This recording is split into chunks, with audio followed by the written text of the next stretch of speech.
Hello, traders. FX Pip Collector here. Today is Tuesday, September 30th, and this is my analysis for the Euro US dollar, and we are on the 1 hour time frame.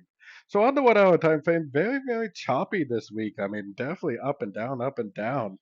Now, the fact that this turned up so dramatically at first with a five-wave pattern makes me think that it will actually probably go up more. It kind of still seems like perhaps it could go down and grab these lows before it goes up, but this is definitely looking more like an ABC to me. So I think there's a good chance that this is probably going to go back up at least to these highs. It possibly could even continue the higher daily and weekly time frame uptrend.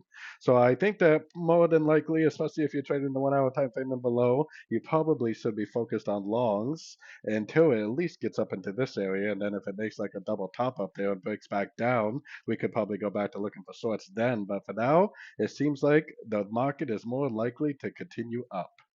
So, anyways, don't forget to check out my website linked over here in the corner. And as always, thank you for watching and happy trading.